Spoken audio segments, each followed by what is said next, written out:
Testing, testing. This is Big Bull.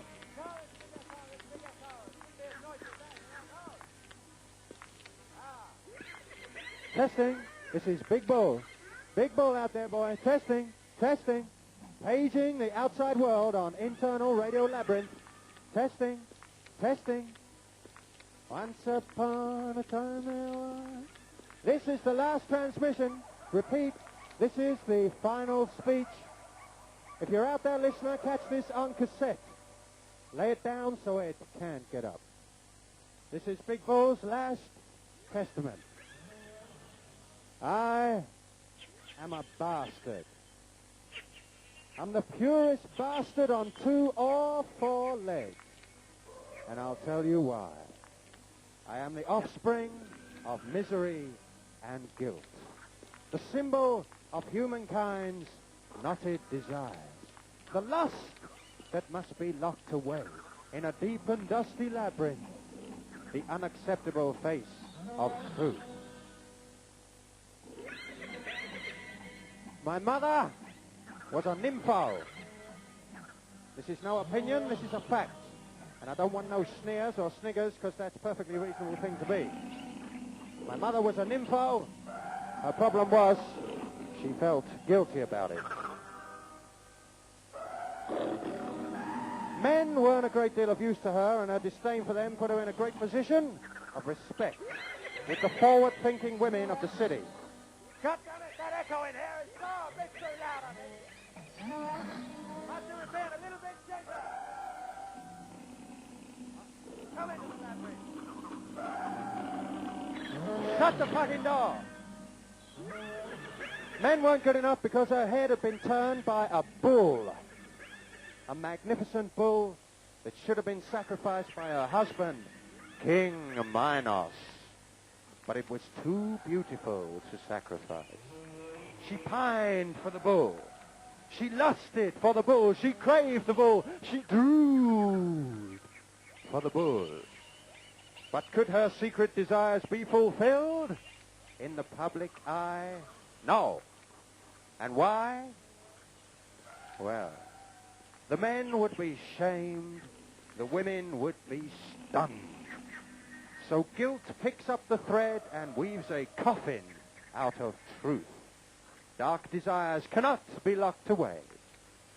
She employs Daedalus, clever bollocks Daedalus, to construct a hollow cow, inside which she curls her perspiring body, leaving her parts available.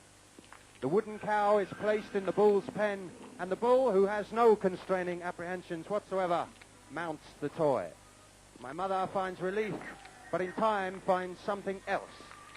Her belly is growing. It is me, a living symbol of secrets and unacceptable dreams, the product of scowling faces, prejudiced opinion, half-baked truths, the product of rumor, of morals bending in the breeze. This is the face that lies beneath the leaden chalky white makeup of polite society. Half human, half bull. Child of the most beautiful woman. Child of the most magnificent bull. Yet the muddy clotted mixture of cream and blood is something hideous to look upon. Something man and beast shun alike. Something that we would rather not exist, but I do exist. And the wonderful thing about Minotaurs is I am the only one. So how does the city deal with a monster, a walking piece of its own detritus?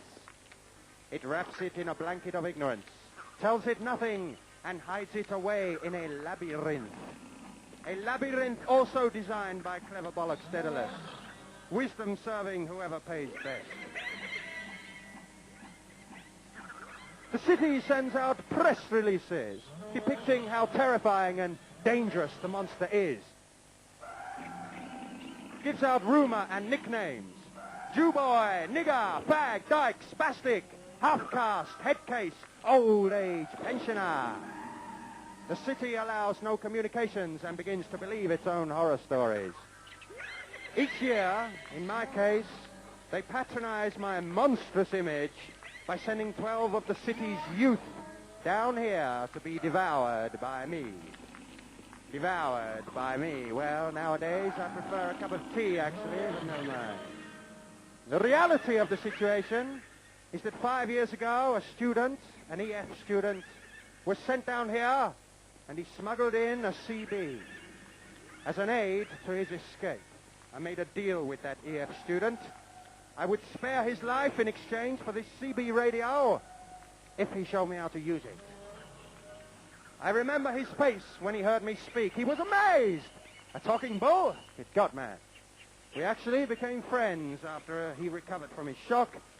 And in disguise, he would return each and every year as one of the 12, bringing provisions and smuggling the other little babies out of the labyrinth. But he will not be returning this year. No. Somebody else will be coming down to join me in the labyrinth this year. Somebody that the city fathers has chosen. Because that little EF student has been found out. He has been found out and stoned to death. Stoned to death by the wise men of this fair city for being a subversive, a do-gooder, and a revolutionary. Yes, he was found out and found guilty, guilt again, guilty of taking an interest. And he's been replaced by someone altogether more wholesome. For the city fathers do not like the idea of conversing with the enemy. They send their children by the dozen to be devoured by me, but they will not tolerate conversation. For I may leave the labyrinth one day and speak out, not roar, and I do know the way out. It's down the corridor called education. Left at decent housing, second right into medical facilities, and straight on down, fair chance, Common Sense Avenue. But I doubt if I'll make that trip. For the replacement visitor this year is Theseus. They have employed an assassin. Theseus, hero of the people. Theseus the brave. Theseus the true. Theseus the sterilizer. And Theseus will enter here and he will destroy the Minotaur. But listen to this. The triumph of so-called good over evil will be proved in time to be so much Minotaur shit. For these dictated values of good and evil are terms that change with the fashion of the seasons. Certainly Theseus will destroy the Minotaur, and he will escape the labyrinth by following the thread his loved one, Ariadne, has given him. But when he returns, will Ariadne marry him as promised? No. She will have fucked off with the smelly, drunken, unshaven god Dionysius. Think on that, O pure of heart. The seed of hypocrisy grows many poisonous roots. And here comes the flower. Theseus, the shining Theseus, symbol of all that is good, come to punish the filthy Minotaur for ever existing, coming to pummel him to death with his bare hand. And you will see how low my form appears in contrast to this magnificent champion of society. Beautiful Theseus. For I am the light. I think he came a bit early, but we'll do that again shortly, don't worry. For I am the light shit stain on the knickers kicked under the bed. I am the mucus you wipe on the bottom of your plastic seat in McDonald's, and what the hell are you doing in there in the first place? For I am the used Durex under the pillow. I am the tampon that will not flush away. I am the quick wank while your lover is in the bathroom cleaning up. I am the whip like a blackhead and the satisfaction that it causes. I am the words you spoke when drunk. I am the voice screaming, I wish you'd all fuck off at bad dinner parties.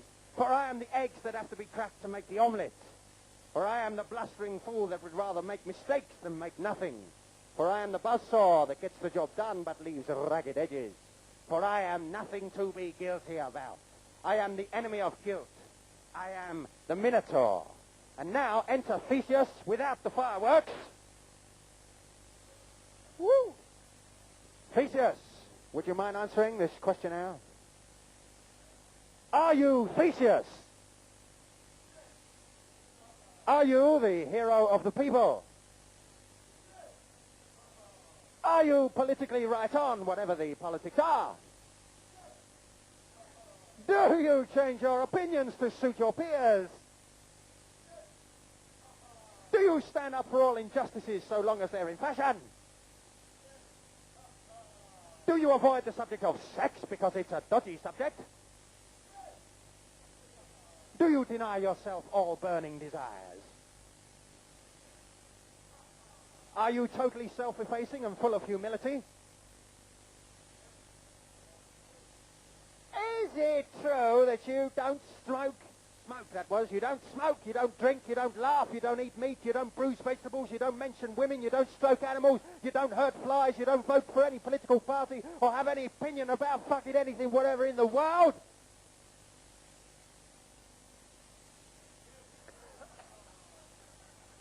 Is it true you've never had a creative idea in your life?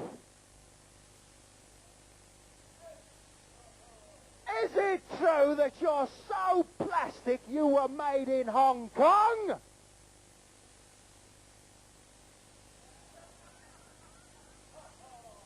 Is it time to eradicate the last speck of raw nature, to destroy irregularity, to stop the pumping heart of the Minotaur? Right then, lights out, fireworks on, and let's have a Barney.